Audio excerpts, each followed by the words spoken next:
जय हिंद साथियों, जैसा कि आप जानते हैं उत्तर प्रदेश पुलिस भर्ती 2024 23-24 का नोटिफिकेशन पिछले दिनों आपने देखा, मैंने आपको बताया। और आज 27 तारीख से ही आपका फॉर्म भी शुरू हो चुका है। उसका प्रोसीजर मैंने ऑलरेडी आपका वीडियो बना दिया है, उसको देख लीजिएगा। और आज की इस वीडियो में हम सबसे जरूरी बात ये करने वाले हैं कि आज से जो फॉर्म शुरू हो रहा है, यानी 27 दिसंबर से लेकर 16 जनवरी तक ये फॉर्म चलेंगे, तो उसमें आपकी स्ट्रैटेजी क्या होनी चाहिए कि आपको एग्जाम ये क्वालिफाई हो ही जाए। तो मैं आपके लिए लेकर आया हूं लास्ट 50 डेज की स्ट्रैटेजी। जी हां, अगर आप इस स्ट्रैटेजी पे काम करते हैं तो यकीन जानिए आपका ये एग्जाम हर हाल में रिटर्न आप निकाल देंगे। और रिटर्न के बाद की जो प्रोसीजर्स हैं, जिसमें से रनिंग है, फिजिकल है, उसका भी मैं आपको जो है एक वीडियो जरूर दूंगा, जिसको आप देखकर बहुत ज्यादा मोटिवेटेड होंगे और आगे का भी आप क्वालिफाई जरूर कर लेंगे। तो आइए जल्दी से बिना देरी किए इस वीडियो में हम लोग जानना शुरू करेंगे कि हमारी लास्ट 50 डेज की जो आने वाले दिन बचे हैं, लगभग 50 के आसपास, तो 50 दिन की स्ट्रेटेजी आपकी क्या होगी जिससे आपका ये एग्जाम क्वालिफाई ही हो जाए। तो आइए जल्दी से शुरू कर लेते हैं। तो वीडियो शुरू करने से पहले एक रिक्वेस्ट आपसे, अगर आप हमारे चैनल में पहली बार विजिट कर रहे हैं तो वीडियो को करिए लाइक, और अच्छा लगे तो चैनल को सब्सक्राइब कर शेयर करना और कमेंट करना ना भूलिएगा। देखिए, मैं बात कर रहा हूं आज इसमें उत्तर प्रदेश पुलिस भर्ती 2023-24 60,244 पदों पर। देखिए, अच्छी खासी वैकेंसी है। जब ये पिछली बार वैकेंसी आई थी तो उस वर्ष था 2018, और इतनी वैकेंसी भी नहीं थी, वो अंडर 50,000 थी। और पिछले 5 सालों के बाद आई है। तो ये पिछले 5 सालों के बाद जब आई है तो इसका इंतजार, लगातार इंतजार तो कोविड के बाद से हो ही रहा है। इसका मतलब तैयारी भी लगभग चल रही होगी। तो अब आपको यहाँ पर ये समझना है कि जो ऑलरेडी तैयारी कर रहे हैं उनसे और जो रिसेंटली 18 हुए हैं उनमें क्या डिफरेंस आने वाला है। इन्हीं सारी बातों पर पॉइंट्स के साथ हम लोग बात करेंगे। जैसे इसमें 6 पॉइंट के साथ मैंने आपको चीज़ों को समझाने की कोशिश की है। जैसे पहला है, अगर आपने आज से ही शुरू किया, जैसे आज बहुत सारे बच्चे इसमें ऐसे होते हैं कि जिनकी तैयारी जो है वो एक टारगेट बेस होती है, उनको यूपीपी में जाना ही था तो उन्होंने पहले से तैयारी कर रखी होगी, और कुछ ने क्या किया होगा कि जब फॉर्म आएंगे तब से शुरू करेंगे। तो दो टाइप के स्टूडेंट हैं, एक पहला जिसने ऑलरेडी तैयारी कर रखी हुई थी, क्या तैयारी शुरू कर रखी थी, और एक दूसरा होगा जो आज 27 दिसंबर से ही शुरू कर रहा होगा। तो भी सिलेक्शन पाया जा सकता है अगर आपने आज से ही शुरू किया है तो। लेकिन सटीक रणनीति के साथ क्या सटीक रणनीति होगी, सबसे पहले आपको ये समझना होगा कि आपका ये जो एग्जाम है ये किस टाइप का है और इसमें किस तरह का क्वेश्चन पूछा जा सकता है।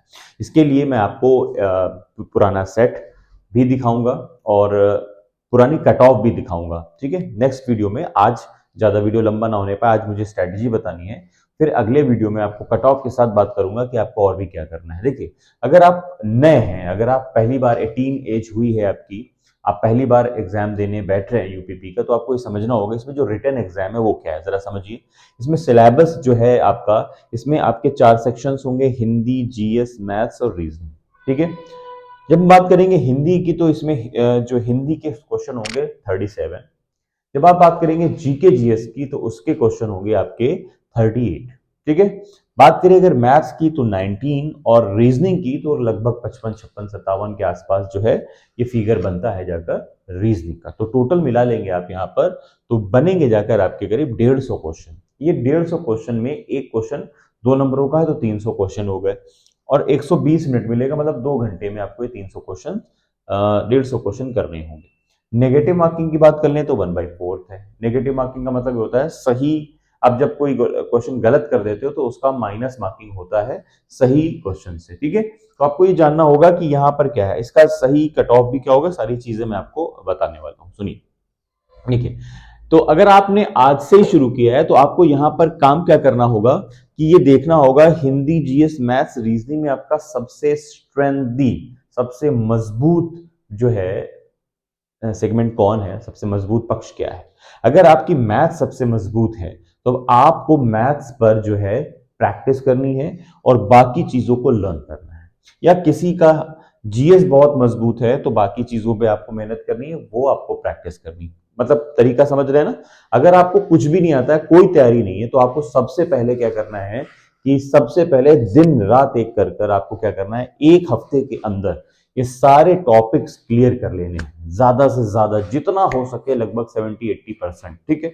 इतना आप कर लेंगे तो आपको बहुत बड़ी रीच मिल जाएगी। दूसरा सबसे बड़ा, अगर आपको ऑलरेडी कुछ तैयार है तो फिर आपको उन चीजों पर फोकस करना होगा जो आपके तैयार नहीं है। ओवरऑल कहने का मतलब ये है कि आपको सबसे पहले ये सभी चीजें एक बार आनी चाहिए, उसके बाद आपको क्या लगाना है आगे की बात मैं करता हूं फिर, ठीक है। तो ये हो गया अगर आपने आज से शुरू किया है तो। अब आ जाइए, अगर आपने पहले से ही तैयारी इसकी शुरू कर ली, जिसका हम लोग बात भी अभी कर रहे थे, अगर आपने इसकी तैयारी पहले से ही शुरू कर रखी है तो अब क्या करना है आपको।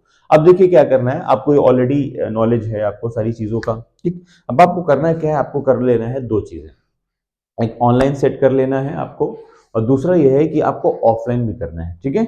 ऑनलाइन सेट भी लगाने हैं और आपको ऑफलाइन सेट भी लगाने हैं, और कोशिश ये करनी है कि मिनिमम मिनिमम मिनिमम एक सेट पर डे लगाना है आज से ही, और एक सेट में जो भी कमियां आती हैं उनका सोल्यूशन भी लेना है विद एक्सप्लेनेशन, ठीक है। कोई चीज गलत क्यों हुई है वो ईमानदारी से लगाना है, और पूरे 2 घंटे बैठ कर लगाना है, ठीक है। और जो भी कमी रह जाती है वो करना है, और याद रखिए बिल्कुल वैसे ही करना है जैसे आप एग्जामिनेशन हॉल में जा रहे हैं करने। माइनस मार्किंग को भी आपको ख्याल रखना होगा, अननेसेसरी अटेम्प्ट नहीं करना है, ठीक है। और अगर इस तरह आप एक एक रोजाना लगाते हैं तो मैथ्स के कैलकुलेशन के हिसाब से 50 हो जाते हैं, लेकिन जैसे ही अगर आप आगे बढ़ेंगे, अभी करीब 30 दिन 1 महीना लगाएंगे, उसके बाद मैं आपको सलाह दूंगा कि आप एक सेट नहीं, अब आप लगाइए मिनिमम 2 से 3 सेट। 2 से 3 सेट आपको आपकी स्पीड कवर अप करने में मदद करेगा, आपको सेंस ऑफ थॉट आपका बढ़ा देगा, ठीक है। सो ओवरऑल समझ में आ गई होगी बात, जिन्होंने ऑलरेडी तैयारी कर रखी है। भाई सिलेबस को कैसे कंप्लीट करें, जैसे कि मैंने भी आपको बताया, इसमें 2 सेक्शन है 2 बच्चों के। एक जिसने ऑलरेडी पढ़ाई कर रखी है थोड़ी बहुत, वो कैसे कंप्लीट करेगा, वो करेगा कि जो उसके मजबूत पक्ष हैं वो उसको कम पढ़ेगा, जो उसके कमजोर पक्ष है वो ज्यादा पढ़ेगा। और पढ़ना क्या है ये भी मैं आपको बता दूं, आपको करना क्या है, यूपीपी का जो है पुराने पेपर्स का सेट लेना है और वहां से देखना है कि कहां सबसे ज्यादा क्वेश्चन पूछे जाते हैं, ठीक है। तो ये तरीका हो गया सिलेबस को कंप्लीट करने का। अब आइए हम बात कर लेते हैं याद किया हुआ स्टोर कैसे करें। मतलब सबसे बड़ी शिकायत ये है बच्चों की कि भाई हम याद तो बहुत ज्यादा करते हैं, लेकिन क्या होता है ना कि जैसे दूसरे सेगमेंट में हाथ आजमाते हैं पुराना वाला हम भूल जाते हैं। तो इसका एक ही चारा है दोस्त, वो है कि आपको रिटन प्रैक्टिस करनी होगी। मतलब आपको जो याद किया है ना, आपको सुनाना नहीं है। एकेडमिक कोई नहीं है कि कोई सुनेगा, वो हमारी 12th क्लास तक की वो पढ़ाई होती है जिसमें सुनाया जाता है। इसमें आपके लिए सुनने वाला कोई नहीं है। आपको करना क्या है, आपको ट्राई करना है प्रैक्टिस के थ्रू।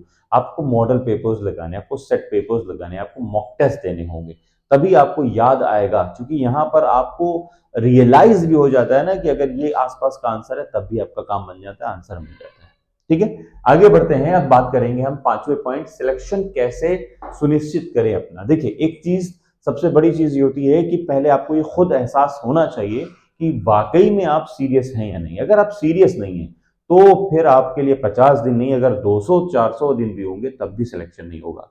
और किसी के लिए तो 1 महीना काफी होता है, अभी भी तो 50 दिन है। अगर आप सीरियस हैं तो आपको यह समझना होगा कि कट ऑफ जो है हाई जाने वाला है, मेरिट हाई जाएगी। क्यों मेरिट हाई जाएगी, मैं भी अगले पॉइंट में इसकी बात करने वाला हूं, ठीक है।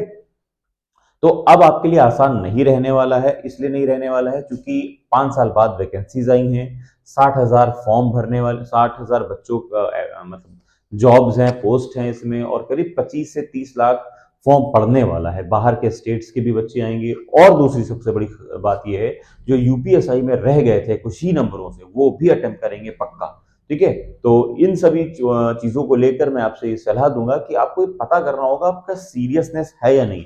अगर आपका सीरियसनेस हाई लेवल पर है तो फिर आपको ना एक स्ट्रैटेजी की तरह पढ़ना समझना होगा, अदरवाइज आप लेट हो जाएंगे, और लेट हो जाएंगे तो फिर बाहर हो जाएंगे पहले, ठीक। आइए आज का आखिरी पॉइंट ले लेते हैं, जो है एज में मिली छूट का असर क्या होगा।